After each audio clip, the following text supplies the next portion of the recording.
Ladies and gentlemen, welcome back. I'm sure you enjoyed that fabulous lunch. It's time now for Gold Industry Conclave 2, Global Gold Trade, New Opportunities and Challenges.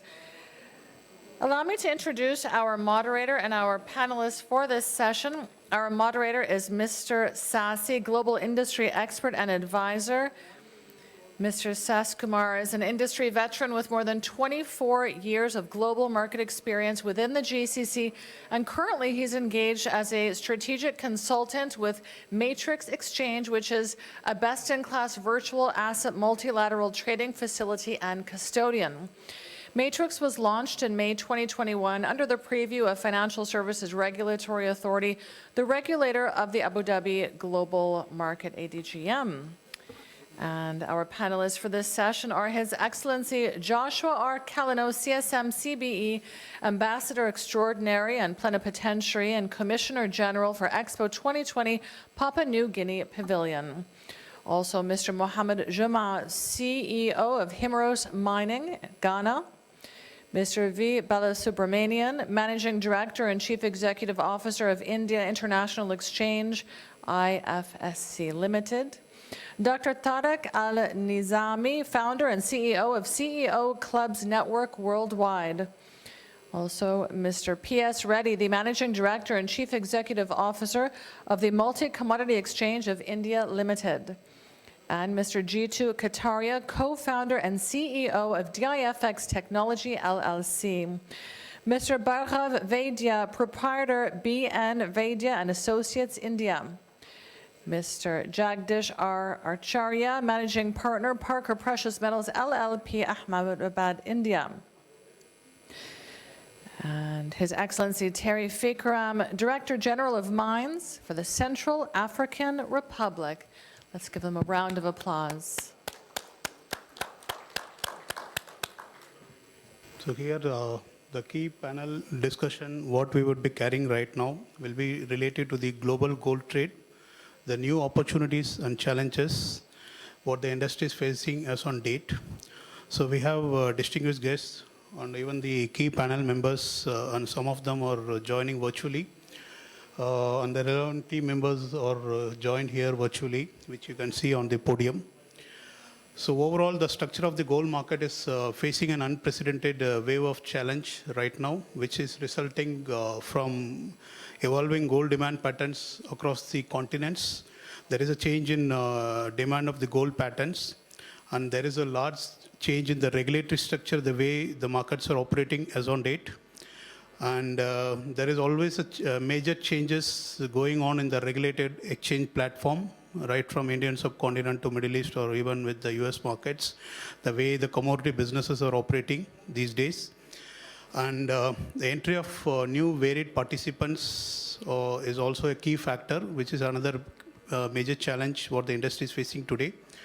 Over and above, there is a disruptive change in technology, mainly blockchain technology, which is innovating the way the products like gold is getting traded in future. So we will be here to discuss some of the opportunities and challenges faced by the gold industry, and how these challenges are being responded by the respective gold centers, and how these potential threats or opportunities are captured upon is the way the gold trading landscape would be decided in the next decade and beyond. So I'd just like to open the panel to have some of the small brief from our panel members, and then we will go ahead with key points of discussions during this discussion. So here I would just like to open our panel with some of our members to give a short note of their views of the key challenges of the global trade with the new opportunities and threats. I'll just give it over to our panelists. Just start from here. Hello, everyone. My name is Jitu Kataria. I'm founder and CEO of DIFX Exchange. We are a cross-asset exchange wherein we are creating a bridge between cryptocurrencies and traditional assets, wherein we are allowing users to trade all the assets in a single platform. What I have seen in past 5 years of my trading journey in cryptocurrencies and 14 years of being a hedge fund trader, that if this gap needs to be filled, if we allow users from the crypto industry, which has grown from $200 billion market to 2 trillion in last 1 year, if we allow and if we have a bridge wherein they can come and they can trade on traditional assets, that's where you get the real demand and the utility of the asset. So we are trying to create a bridge wherein we allow users who are having Bitcoin, Ethereum, USDTs, they can come on our exchange and they can buy traditional assets like gold, silver, crude. We have a cross pairing between Bitcoin and gold, Ethereum and gold. So today all the existing crypto traders have a liberty to buy gold if they want to hedge their position, or they feel that the market is too volatile in cryptocurrencies. They can bridge it and they can have a secured asset like gold. So this is what bridge we are creating. Thank you. Good afternoon. My name is Muhammad Juma. I'm CEO from Hemiros Mining Limited from Ghana. I'm here to talk about Ghana opportunity in mining. Like, let me tell you about the history in Ghana. It's called Gold Coast. All Ghana have gold, and the government create a nice system with 10 different departments, communicate relationship with them to protect the investor. They say like they have land commission, they have geological survey, they have Ghana Promotion Investment Center, they have Mineral Commission, Chamber of Mines. All this just like to help the investor. Also, when the Ghana government give the investor the license and the land, they come with the investor 10%, like a joint venture. Like that's why Ghana government help the investor for any challenge, solve it for him, because already when the investor they gain, the government also they gain, because already they have 10%. We have a lot of opportunity in Ghana, just like to go in the right way and follow the process. Most of people like to invest in mining, but they like is the easiest way and fastest way. They same like Chinese people in Ghana. When they go, they just like buy machine and go without any license, without anything, and it means like illegal mining. And no government allow this is system. Somebody come and just like enter the land and spoil the land like this. That's why I will advise anybody to follow the system. We have a very nice system. In Ghana last year, 2020, the first country producing the gold in whole Africa. And top 10 in the worldwide, Ghana number 6. This is the source World Gold Council last year.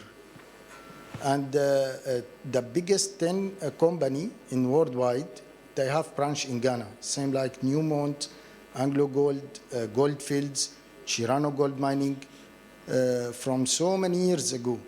They say Newmont maybe, I think, 30 years before, until now.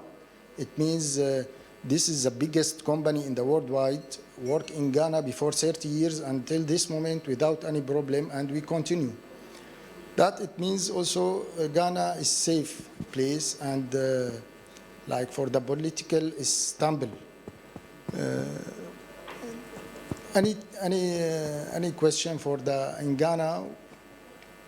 Hemiros is there. You can ask any question for that. Thank you.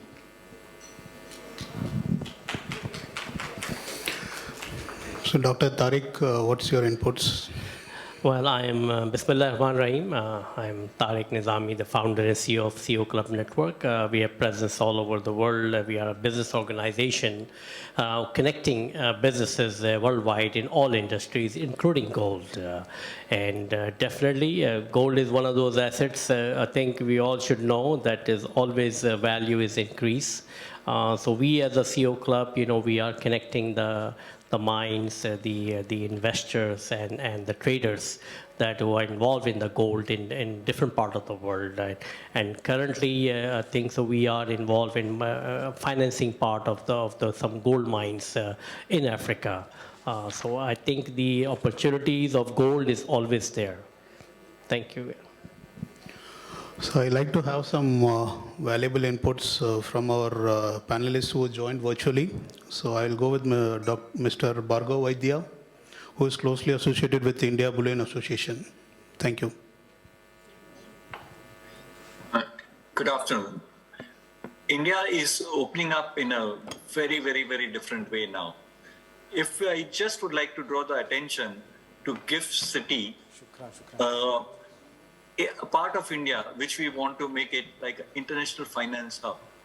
That for the bullion sector, maybe we would have maximum opportunities possible where we are planning a bullion exchange.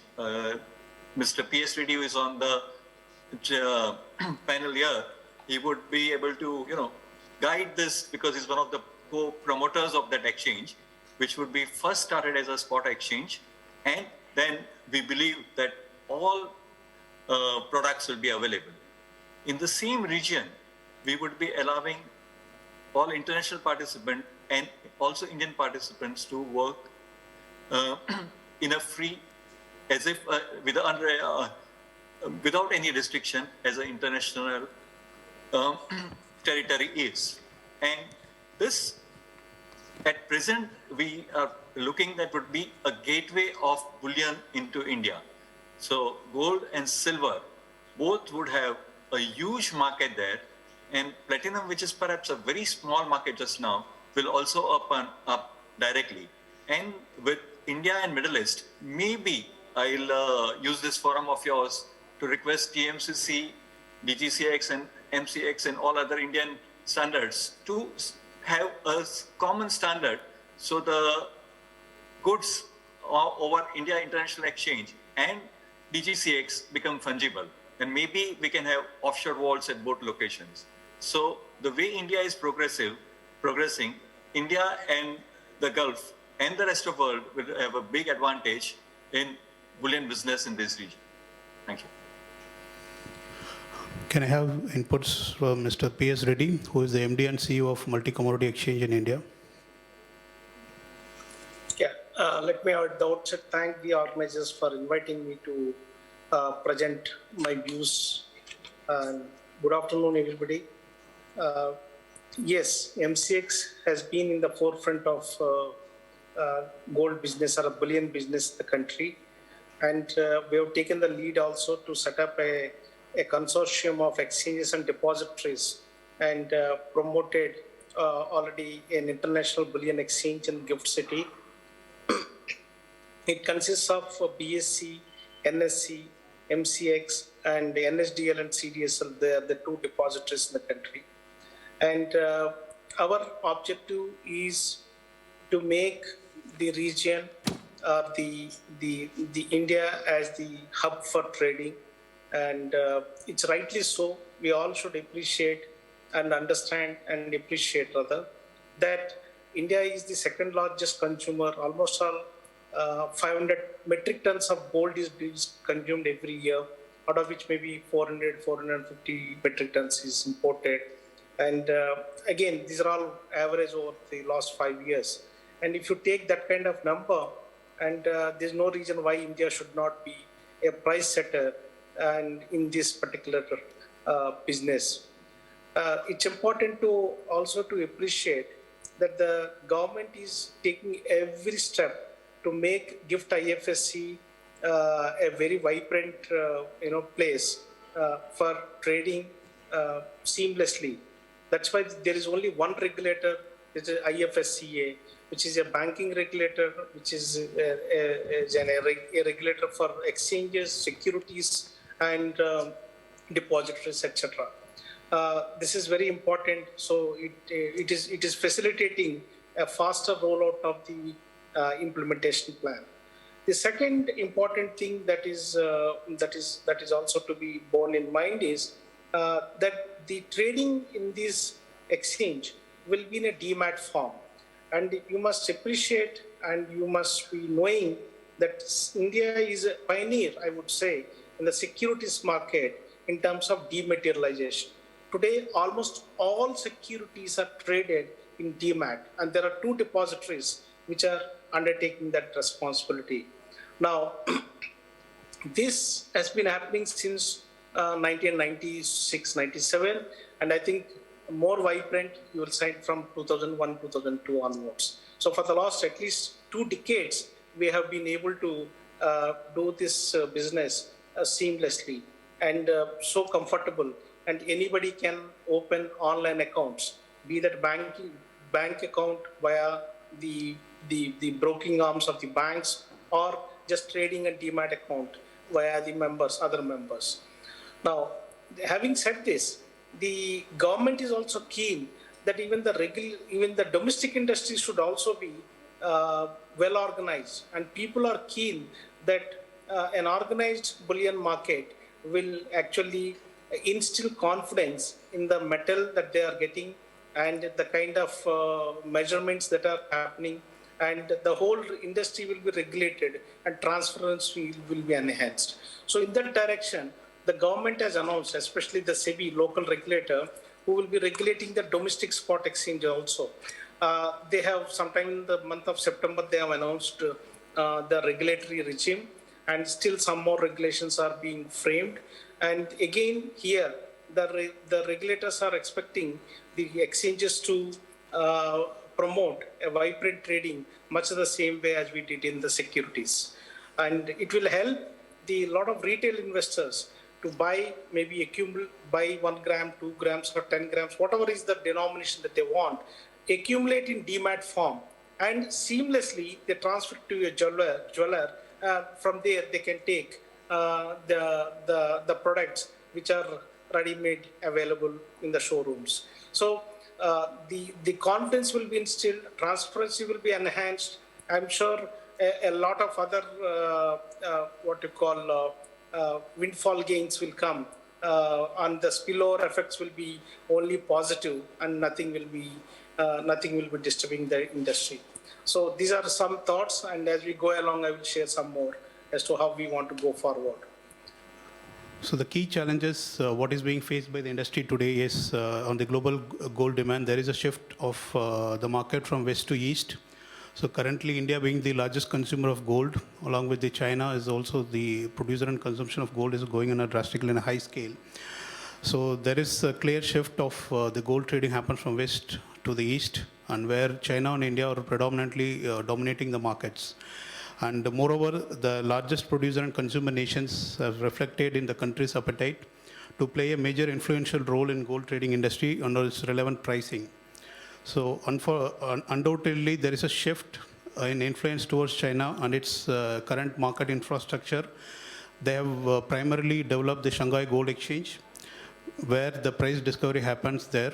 And during the first wave of COVID-19 in 2020, there is a large impact on the gold jewelry consumption back in India, and with a multi-decade low of 316 tons in 2020. So there is a clear shift of gold demand from west to the east. So I'd just like to have some initial thoughts from Mr. Bhagavaidya. What is his thoughts over this? I think in the current year and the next decade, India would become a much larger consumer of gold. If we see from investment angle and also from jewelry consumption angle, we are increasing our holding percentage-wise individually and as a nation. We have also seen a pattern that the, the comfort which people have in holding gold is much more than any other form of asset.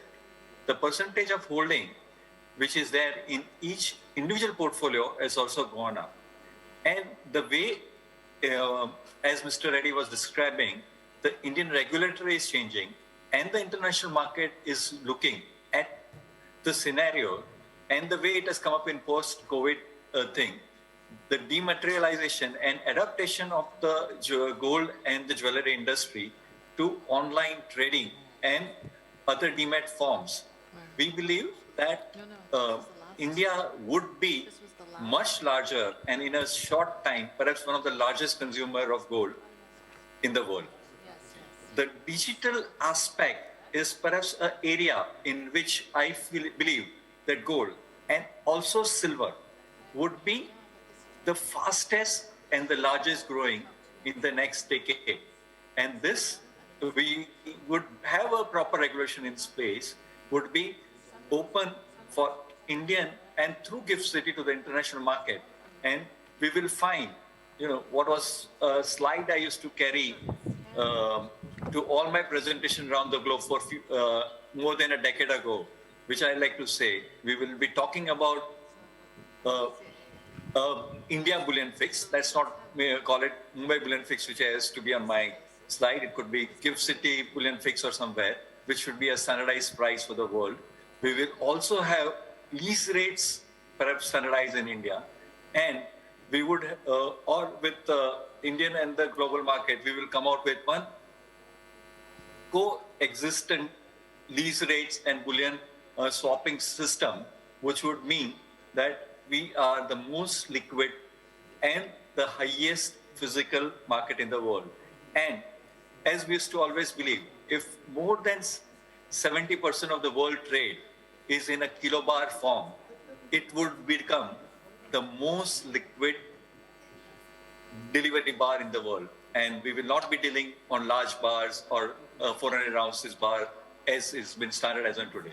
So I expect little bit of shift in refining standards world over, bar making standards world over, and as you rightly said, that the central region would be the most liquid and the standardization for the world. That is India or India and Middle East put together. Thank you. Thank you. So what are the initial thoughts of the mining issues based in Ghana? What are your initial thoughts when there is a shift of the trend between west to the east? What are your industry expertise of the challenges of the mining based out of Ghana? Can you please share some inputs? As for the challenge in mining, like we can say, let's say 30%, 35% for the machine, 35% for the staff, and 35% for the land. How the land gold reserve is. The challenge is also like when you get the land, you have to explore the land as well, and this one is take time. Sometimes take 3, 4, 5 years to be sure 100% this land have good reserve before you start mine.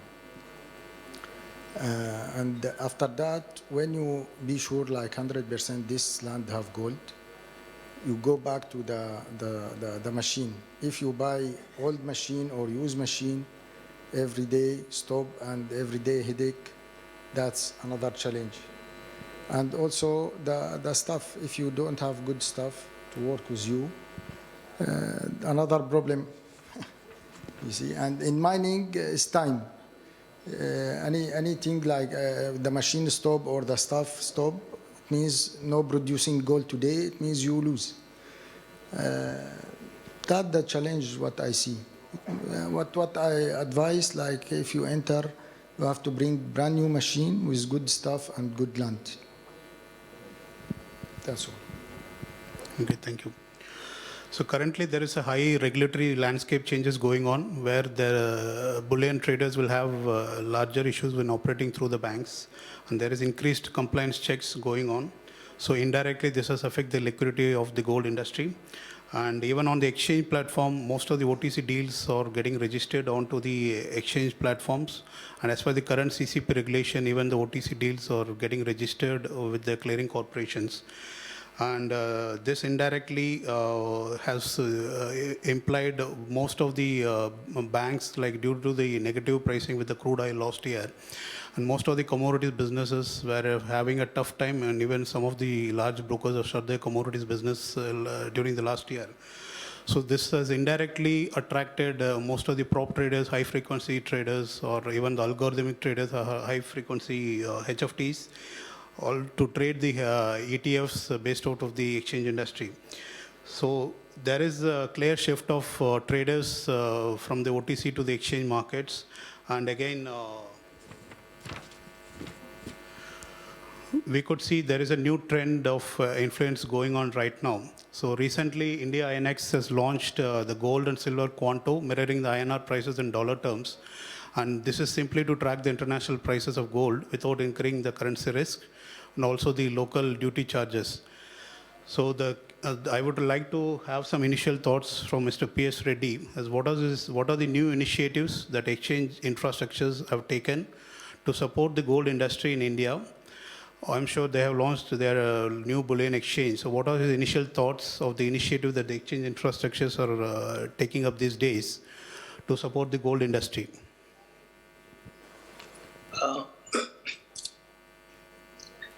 As you are aware that the government has come out with India Good Delivery Standard.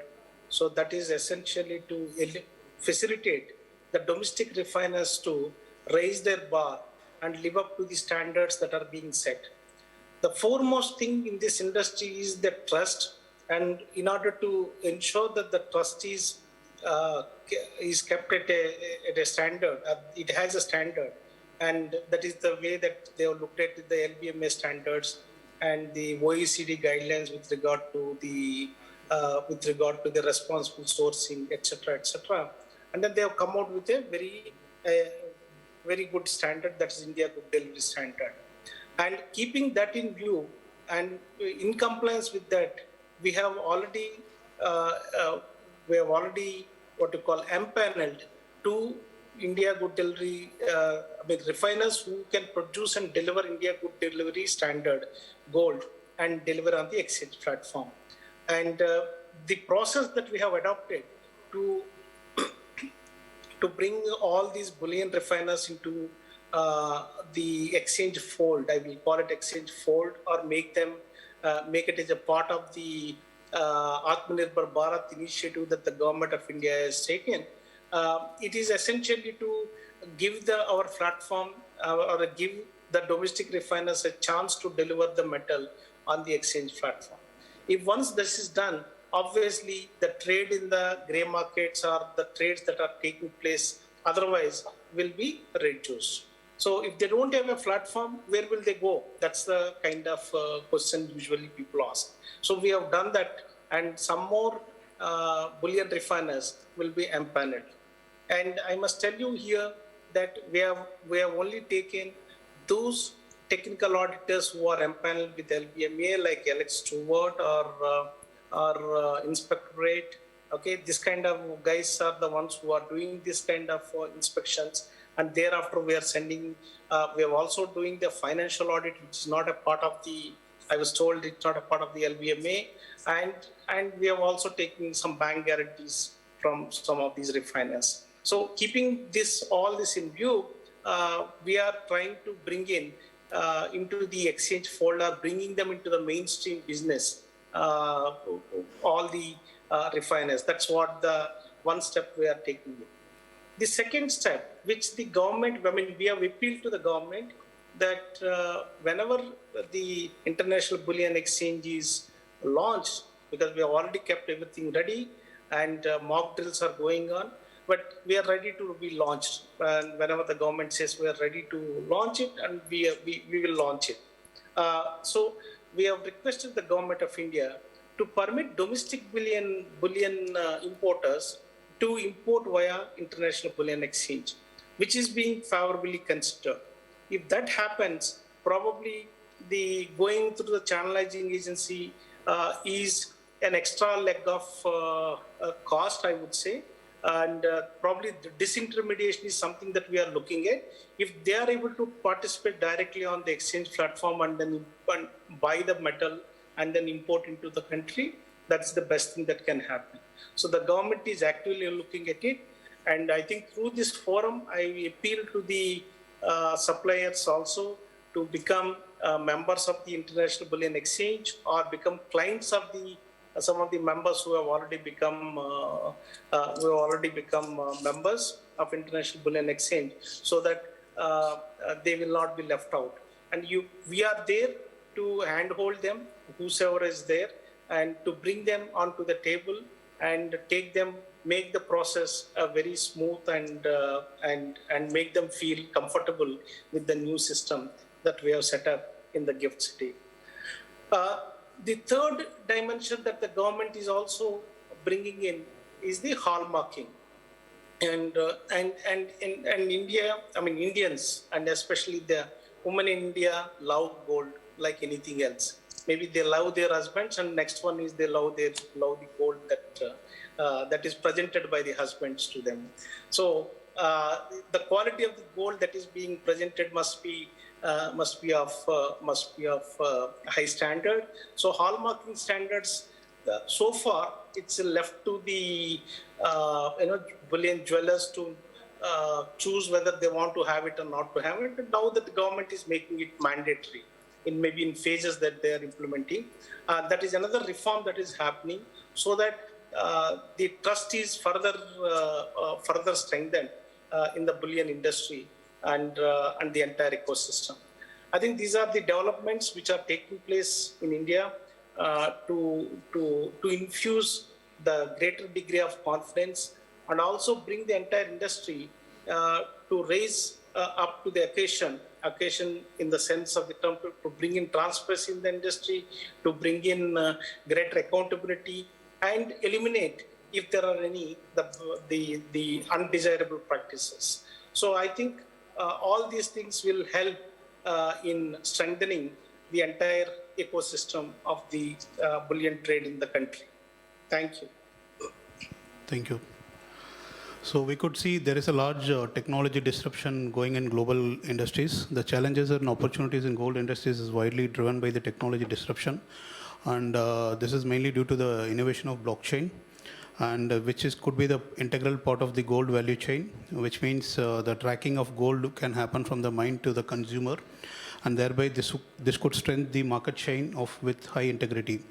So establishing a tamper-proof gold governance is very important with the gold market, which improves the efficiency and transparency of the goods from the mining to the consumer, which will also help to eliminate the illegal practices such as conflict of gold, etc. So with this technology disruption, I would like to have some more inputs from Jeetu. Can you please throw some highlights of your industry level experience with the technology disruption in gold industry? Thank you.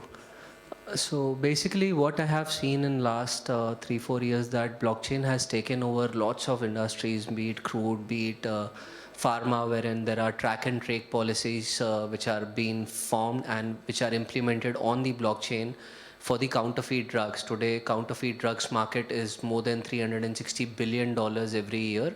And now there are very large companies which are implementing blockchain on their production of the drugs which they are producing, wherein on the each batch at the time when it is produced to the end users, there is a QR code which is on blockchain which can be scanned, and you can just track it to the end that how it has changed hands. So I think this is the same thing which can be implemented on blockchain, which is possible, wherein whenever a gold is produced in the mine, you have a code over there which can be tracked till the end user, that what is the inception, at what level it got produced, who was the person, in which refinery, and how many change of hands it has happened.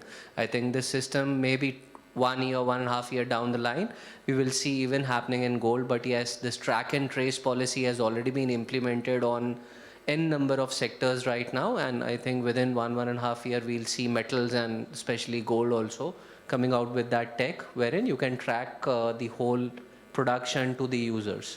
So yes, I we have a tech we are already doing with pharma, and we'll be open to work with the mining industries if they want to implement blockchain with their production. Thank you. Thank you.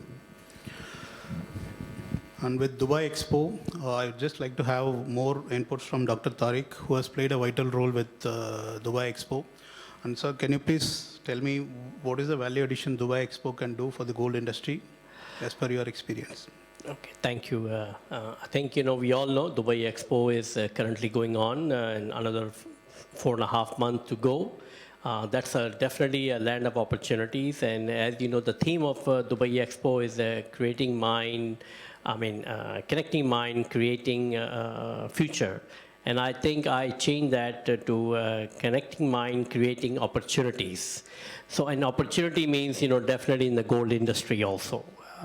And I think if you look at it, most of the gold producing country representation is there. 190 countries, including Ghana, I understand, is there.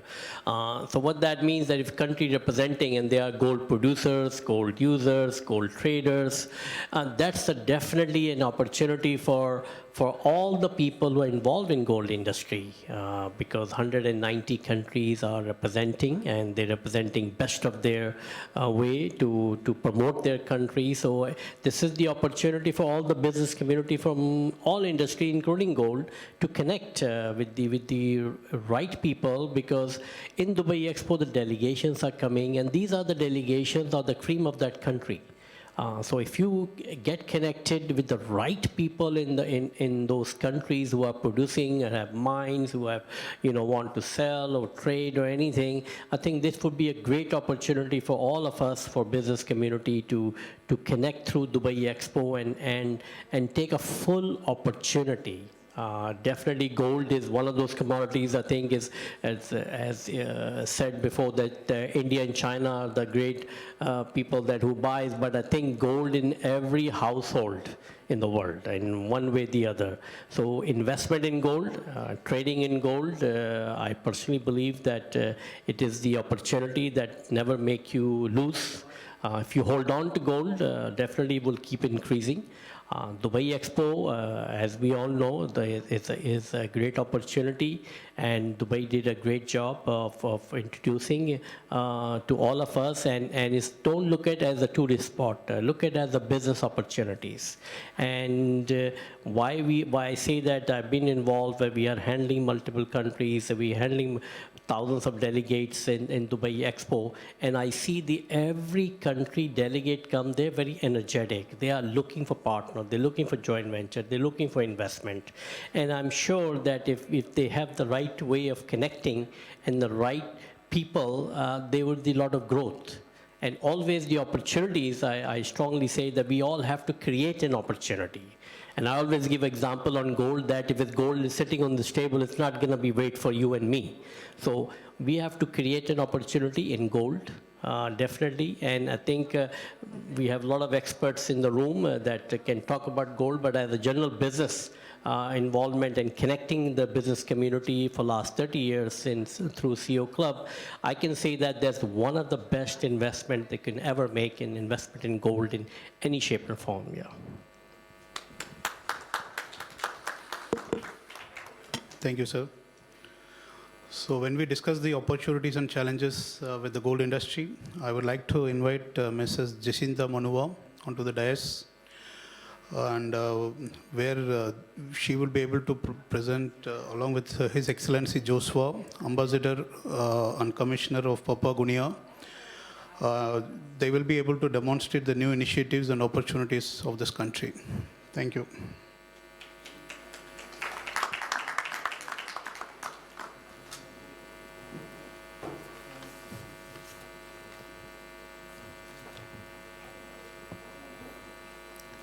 Good afternoon. Firstly, I would like to say thank you to Ibmc, International Chamber of Commerce, for the opportunity and privilege to be here this afternoon in this Global Gold Third Convention, and to receive the award of which we are honored. It is the first time for Papua New Guinea to attend this convention. We also wish to thank the government of the UAE for the opportunity to participate in the World Exposition 2020 Dubai, which of course has seen us here this afternoon in this convention. We welcome each and every one of you to visit our pavilion, the land of mysteries and opportunity. We are in the sustainability district, and to know more about these opportunities, please come and visit us in our pavilion. Thank you. If I may, at this juncture now, allow, I think we have a video to be shown first, and if it is not, then it will be the ambassador who is in Brussels will present on the mining industry in Papua New Guinea. Thank you very much, ladies and gentlemen.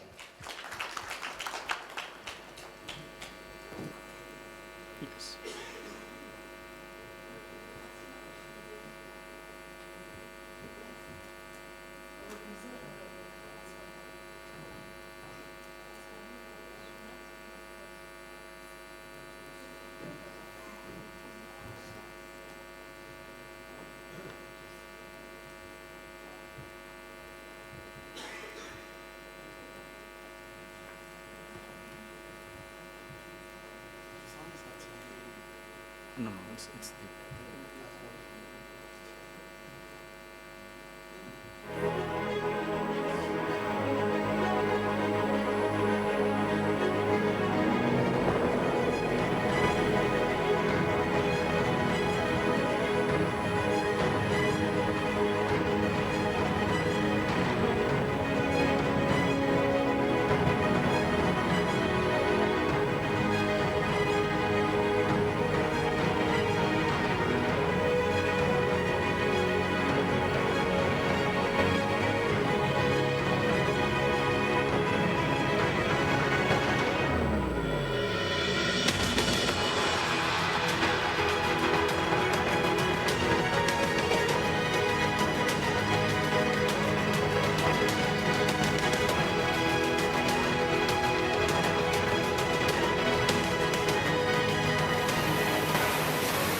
Irresistible, enigmatic, Papua New Guinea is a wonderland, wrapped in mystery and majesty, swathed in colour. Untouched, unspoiled, a land where time stood still. A land of languages, more than 800 of them, and fascinating cultures, customs and costumes like no place on this planet. A land of 1 million magical experiences, 1 million journeys. Welcome to PNG. Everything from Papua New Guinea, from the highlands to the lowlands, I think this is the most beautiful place I've ever been. You know, the crystal clear water and the people, there's just no place like it. It's a land and sea of surprises, where the smiles are inviting and the welcomes are warm.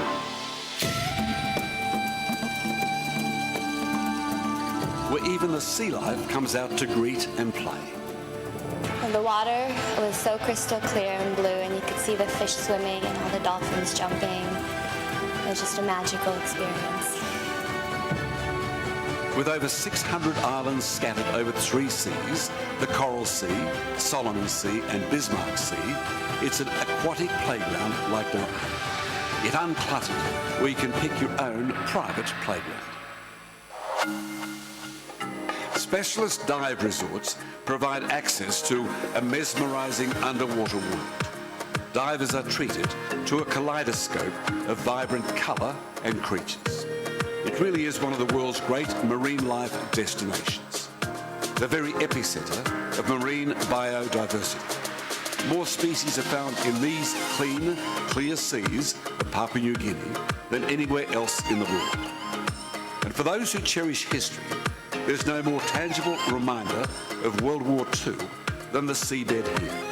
It's the holy grail of wreck divers who come to honour the fallen of all nations. Rituals are raw, real and spiritual. And like the Bindings Fire Dance of New Britain, they haven't changed for centuries.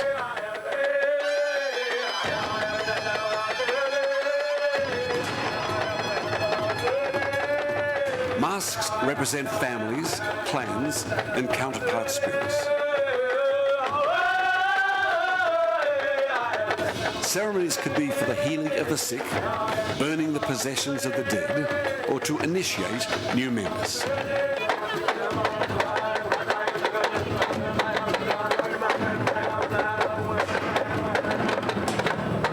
Another tradition with its roots in the mist of time, the mudmen of Asara. Bodies daubed with mud, gruesome masks to appear as spirits and demons to terrify rivals.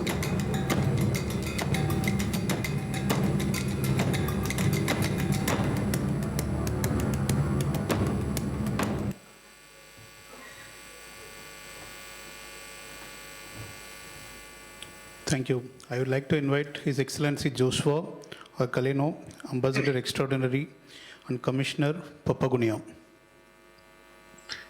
Thank you, moderator. I think you have just seen a little bit of what my country can offer the visitor, the explorer, and the investor, and the trader, of course.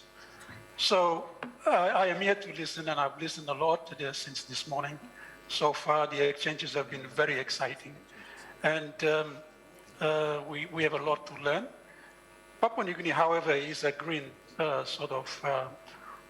growing place where investors can look at increasing their gold stock. Therefore, I'd like to just give you a bit of statistics in the next maybe 10 minutes about what we have in the country with respect to gold production. Papua New Guinea has been a gold exporter since the 1930s and has ranked as the 11th largest gold producer in the world over the last few years. Papua New Guinea also ranks 10th in the world in terms of copper production and has a very real potential to exceed the production levels in both copper and gold. Also, silver is a commercial byproduct of the gold mines, and we do have a reasonable share of natural gas and oil, which is not fully discovered. Of course, the main mineral deposits in my country are copper, gold, and silver. And of course, we also have minerals such as nickel and cobalt. In fact, there's a mine already operating in those, producing those two minerals. Just for the information of the interested stakeholders, more than 58.9 or 59 million ounces of gold were produced from 1972 to 2019. Doré has accounted for about 75% of the total production, whilst 25% are produced as a co-product in copper concentrates.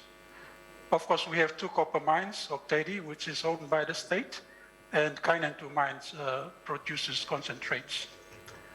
The total gold production of PNG was 2.3 million ounces from 8 operating mines. And we have 2 large-scale mines being projected in the coming years. The next slide just gives you an idea of what the top producing gold companies are. And it gives you an idea too that the gold resource, confirmed resource, is likely to be over 40 years. Of course, if we go to the next slide, what is important here is to note that prospect for increasing production from alluvial gold miners is really poorly underdeveloped, and it has a lot of potential. This is where the government is now putting its efforts in to make sure that the small-scale family operators or miners get more benefit, because that's where it is more personal. The producers, the families, the individuals in the rural communities spend their time and efforts in making sure that the product they produce is what a consumer wants. And therefore, penning work is, while it's laborious, it is also very personal, and there's a personal touch to it. The next slides basically give a view of some of the mining operations. The largest mine, of course, is the Lear Mine, which is on the island of Lear in the Bismarck Archipelago, near the island of New Britain and New Ireland. Other mines, of course, produce also about 30% of the annual gold production, while Lear and the next biggest mine is up in the highlands, which is producing about 70% in total of both. Going forward, the next slide look at outlook for gold production. We think it's going to be an increasing process, and a minimum of 1.6 million ounces is likely over the years. And when you look towards 2050, we look at about 1.5 ounces minimum and maximum of 2 million ounces. And so the next slides, just background information, we'll skip that. And of course, if you go to the next slide, PNG will continue to be a strong and gold producer with an expected average of 2 million ounces annually. Production over 2.5 million ounces is possible with the commissioning of Wafi, Golfu, and Prida River mines by 2026 or 2028 respectively, or thereabouts. And so the next slide gives you an idea of the projections going forward to 2050. The country can produce gold demand from 1.5 million to 2 million tons a year. And of course, the state only owns about one gold mine. It has a backing right of 30% and new mines. And recently, negotiations on the Porgera mine up in the highlands have increased the state's equity to over 30%. The next slide just show you indication of the gold mines throughout the country. And just want to comment about the political and commercial and banking system before I conclude, moderator, is that PNG has a Westminster system of government with a vibrant democracy. It has an open economy and has no restriction on investment fund flows. Two main commercial banks operate under the regulatory regime of the Bank of Papua New Guinea, which is equivalent to central bank or the Federal Reserve in the US. And it operates independent from the government when it comes to monetary policy formulation and oversight. The two commercial banks, Bank of South Pacific and Guinea Bank, Bank of South Pacific is largely owned by the state, and the Guinea Bank is largely privately owned. There is also opportunities for banking industry players to look at setting up another bank, and that's packaged in the total investment projects that the PNG Expo Pavilion has packaged to discuss with potential investors on the banking industry. And so, in conclusion, of course, Papua New Guinea has been a gold exporter since the 1930s and has ranked as the 11th largest gold producer in the world in the past few years. And also silver is a commercial product. Now, going forward, of course, we would like to see that the potential of gold, copper, and other minerals, especially in the small-scale grassroots alluvial gold mining, has not been fully realized. PNG, as I said, has a transparent commercial and banking regime and investor-friendly. So we want to invite those who are interested in looking at the new opportunities that we present to talk to Mrs. Jacinta Manua Warakai, who just made the introduction. She's also head of the PNG Pavilion. And we have a number of projects in downstream processing. We have reached a stage where our production of gold exports is matured, and we now have to look at downstream processing and converting them into further products before exports. So opportunities exist in downstream processing, including refineries. Thank you very much, moderator.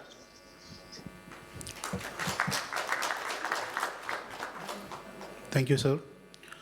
So we'd just like to conclude our panel, and I'd just like to have a few finishing thoughts from our fellow panelists. Can you please share your final thoughts? On the closing note, I think I need to say that I'm from the industry which is gaining lots of traction since last 2 years.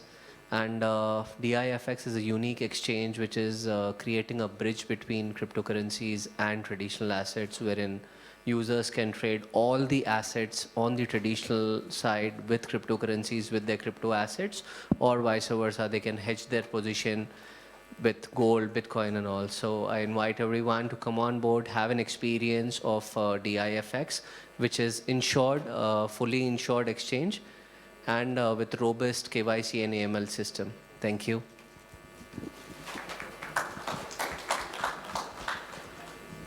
In the end, I would like to thank you for all of you. And I would like to say, like, if anybody interested to invest in Ghana, you can connect Himros or Ibmc, because already we have a joint venture with Ibmc, and since last convention until today, we do a lot of things and we success with them. Welcome again, and thank you.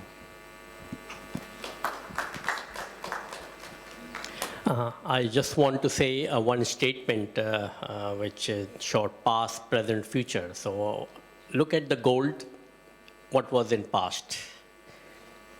Make a right investment today for better future and for the gold industry and for you. Thank you.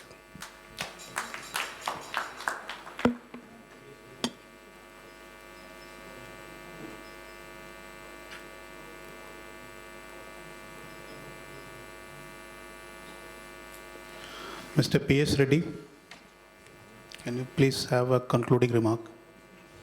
Yeah, sure.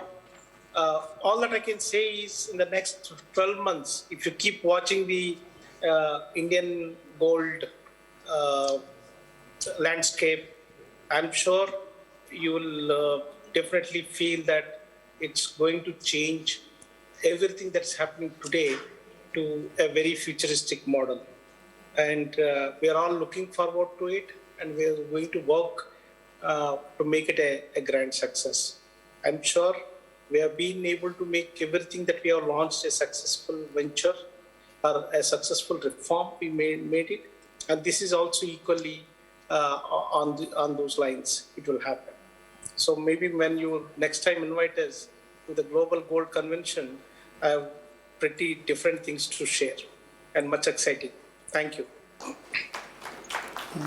Mr. Bhargav?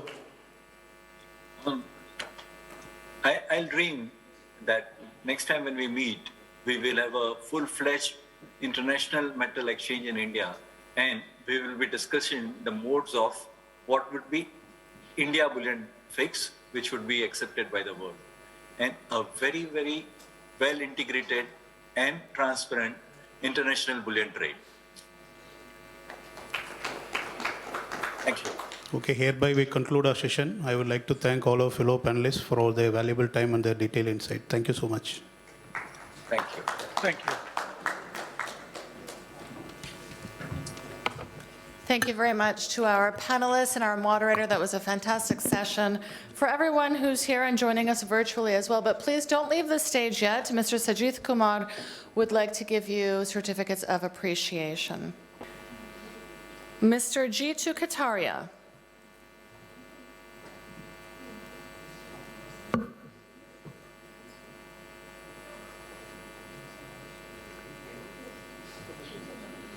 Dr. Tariq Anizami.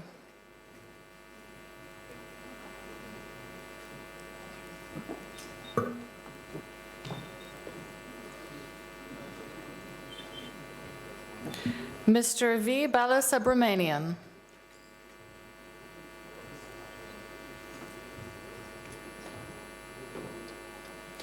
Mr. Mohammed Juma.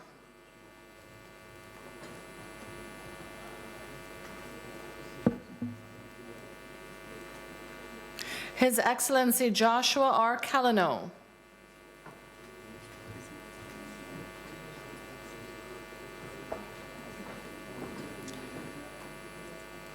And of course, Mr. Sassi.